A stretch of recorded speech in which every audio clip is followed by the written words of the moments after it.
3, 2, 1, 0.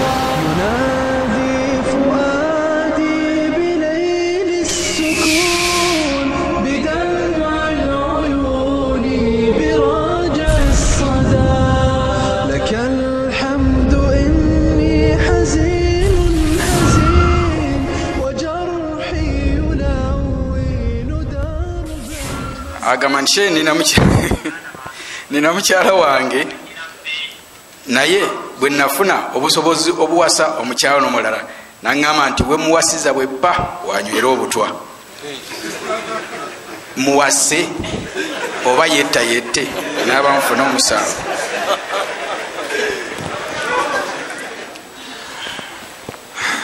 okuwasa omukyala asukka mu omu musta'inan billah, okuwasa omukyala asukka kwani omu kisinziira ku busobozi bw'oyo agenda okuwasa obw'engeri ebbiri, obw'omubiri nga ddala osobola abakyala abameka abasukka ku omu, n'obwokulabirira nga ddala omukyala asukka ku omu omukono otya omusobola. abalina engeri efaanaganako bwetyo mulimu abalina obusobozi obwo nga bwabakyala babiri, bwabakyala basatu, bwabakyala bana. abo bagende bakole batya? bawase okusinziira ku busobozi bwabwe obwo. osanga omusajja lwaki bwa ngeri bbiri, osanga omusajja ng'alina obusobozi obulabirira abakyala bana naye ng'ate obusobozi obw'omubiri alina bwa mukyala atya omu, oyo abeera ku atya abeera ku omu.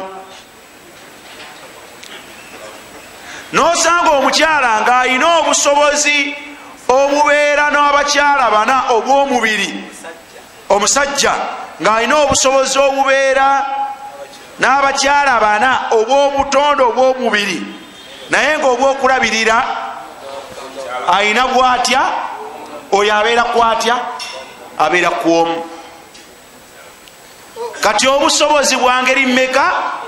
bwa ngeri bbiri. bwe bubeera nga obusobozi obw'engeri ebbiri ezo olina bw'abakyala babiri fabiha wa ni'ma, olina bw'abasatu fabiha wa ni'ma, olina bw'abana walillahi lhamdu. ntegerekese naye si kyabwatteeka nti Allah yatugamba nti oteekeddwa kuwasa bakyala bameka oba bameka oba bana. ikhtiyari kyakweyagalira. ate Allah yatugamba ate Allah nedda sebu si kya ijibari. kisobola kubeera ijibari kwoyo ddala atasobola kutebenkera n'atya n'omu, naye ng'obusobozi obusukka ku omu abulina, nga bw'anaabeera n'omu ajja kusigala nga awankawanka, so nga obusobozi obuleeta obwokubiri abukola atya abulina. eyo tumugamba nti gwe kolaki wasa oba oliawo tunakuwonako. ntegerekese hatha amuru. Allah subhanahu wa ta'ala bwe yali amaliriza etteeka eryo yagaa nti fa in khiftum, leka kwanguyiriza genda ku alla taadilu, sooka wano fa in khiftum, awo sooka oyimirirewokko eri ngeri emu kweza eza khawufu. Allah yaleeta eri emu ngeri emu ku ngeri z'okutya, naye fa in khiftum ng'oyimiriddeko awo bw'obanga okyalimu ekitengo fawahida, ogira onywera n'oyo gwotayagala nawadde kiwuliriza buwulizi gati mama Sumaya awulira atya nga nawasizza, ogira obeera n'otya n'oyo atya, ogira obeera n'oyo omu. okasita owulira nti n'okumugamba obugambi tokola otya, tokisobola.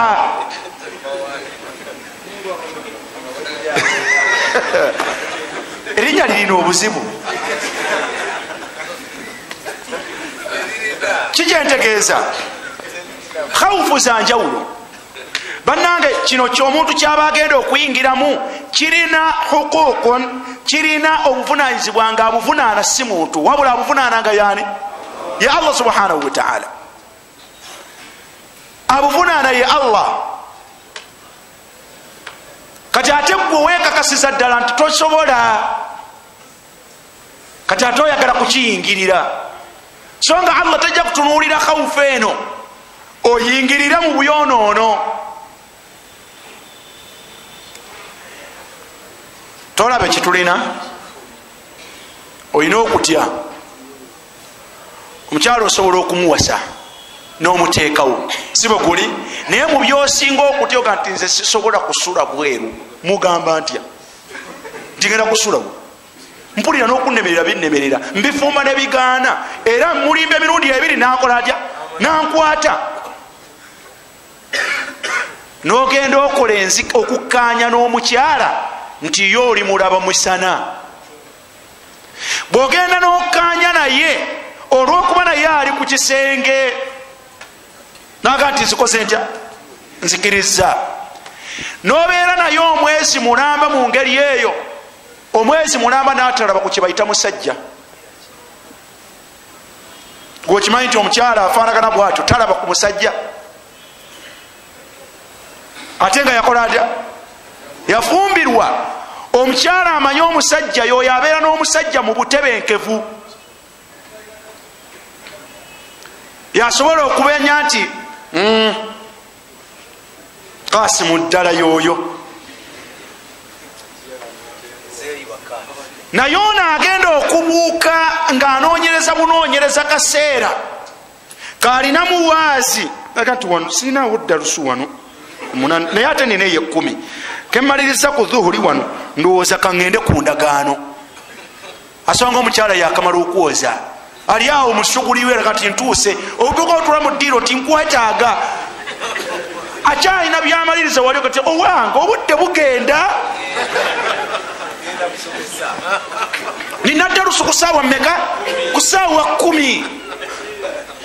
Olaba embeera efaanako bwetyo, olaba bwagenda okubeera n'omukyala we nga talina na budde bumuteekateeka. Wakaddimu li anfusikum, teriyo mukaddima, inna alhamdulillah maafi wabula atuukira kugenda kusomesa ku zaka, natandika zaka olugikomekereza bwati webba ndeka ŋŋenda ddalusu, simanyi nga eddakiika 3 gana mmala, abuukayo bukiku kituuti abuukako bubuusi, so nga wandibaddeko awo nossa ku kikkoowe bakubuuza nti ye wano woosomesezaawo otya. Olaba embeera ezo, kati embeera efanako bwetyo, omuntu amalako omwezi omulamba nga tamanyi kyebayita mwami, teweerabira nti afaanagana bwati, naye akakasa nti ate olina ewa maama Abdallah gyobeera mu biseera eby'obutebenkevu. Obudde kati nga buno bwe bufaanagana oli eyo, obw'omusana oli eyo, kuba buba byanjawulo, obwa oli eyo. Kati mukazi wattu najja abeera mu kayumba muwamuteeka ebirowoozo, wallahi ne bitambula nga akulaba. Oyinza okuba nga oli mutulo naye nga ye akulaba oli mukwekeja, lwaki takisuubira nti weebase otya.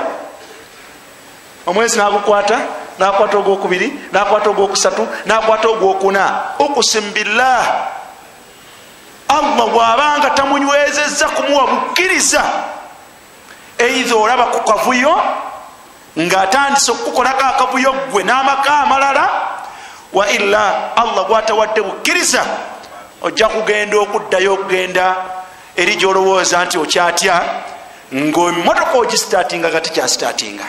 Kamara aina ngojanga webuuza sheekhe sijja eri tebakyamanyi bwami, ate nno munnange mbadde mulamu, obadde mulamu, kati kiki byazze bitya? Bwenzira eri nensanga nga ebintu bitambula bulungi, naye bwati bwenzira eno tebikola bitya.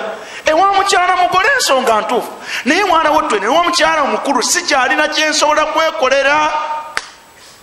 Obooko yenyo ti sheekhe ne bweba sikooyi, olaba mukyala wo bwagenze fil ishrak mukugatta ku Allah subhanahu wa ta'ala naye nga gwe sababu obusiraamu bugenze yakingiramu ngalowooza ajja kukitahammala naye bwakiwangalidde mukikoze kitya kituusa mumutwalira busiraamu bwe gwe wennyininyini bino byebakukozeeko okubijjako okubyejjanjaba bigende shayatini tezigenda seeka Allahu akbar illa man rahima rabbi shayatini si kigambo kyangu kyakwejjanjaba so nga akikoze lwakulowooza nti akola atya akwagala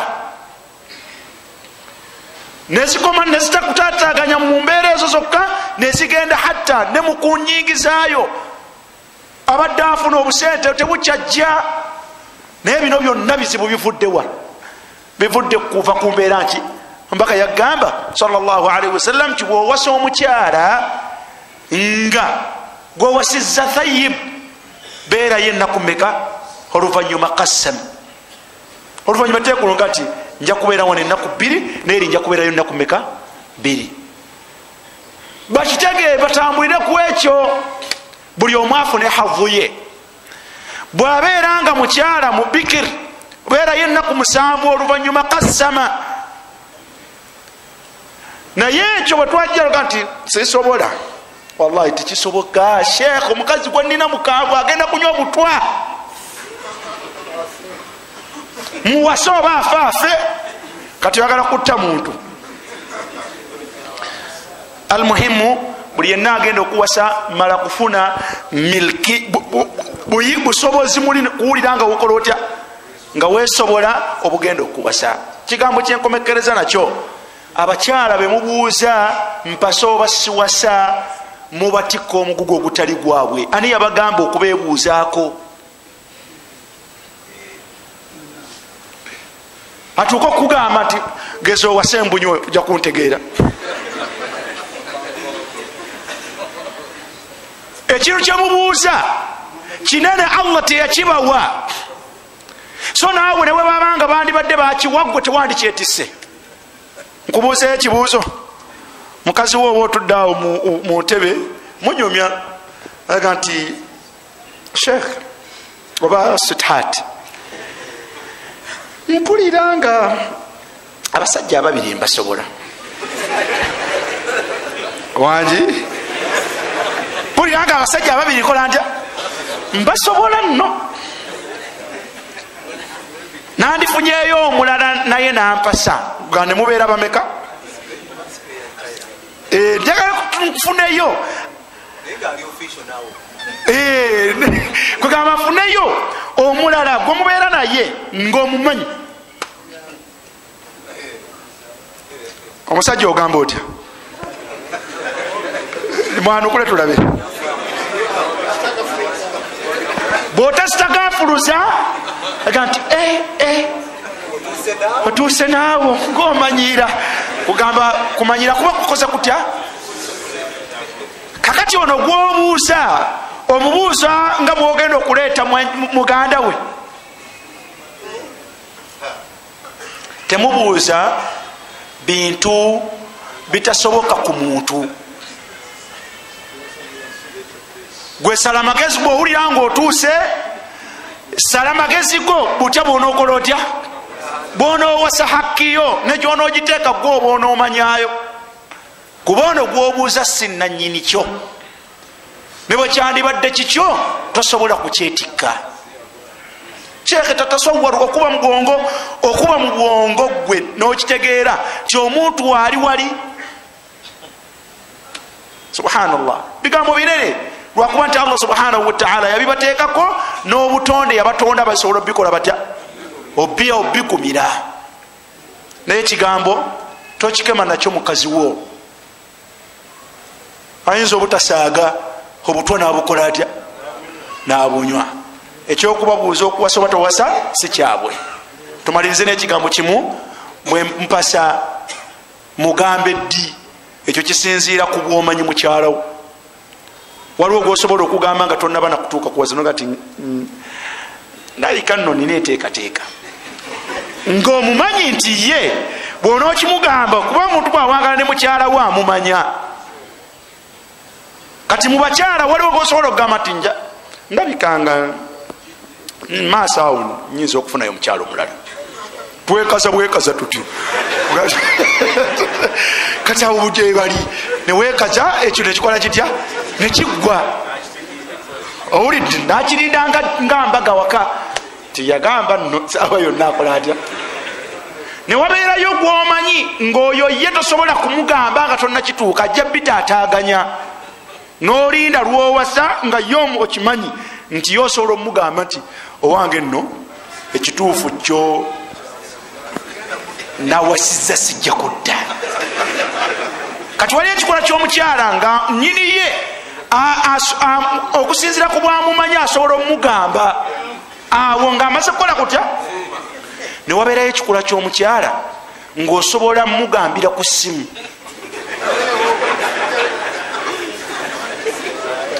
Kwegamba omanyi nti ojja kukimugamba nga toliiyo acyacwane akola atya yeetale mu ddiira awo naye era ajja kumala akola atya yeebake. Tajja kukola kusiba kola kutya. Ekikidde gy'oli otebunuka nti salaamu aleikum muli bulungi bo bali batya sijja kudda kiki ekituufu kiri nti nakoze etya nawasiza tekutera kweyongerako birala ngono okukijjako kijjeeko olwogalo olukoze lutya.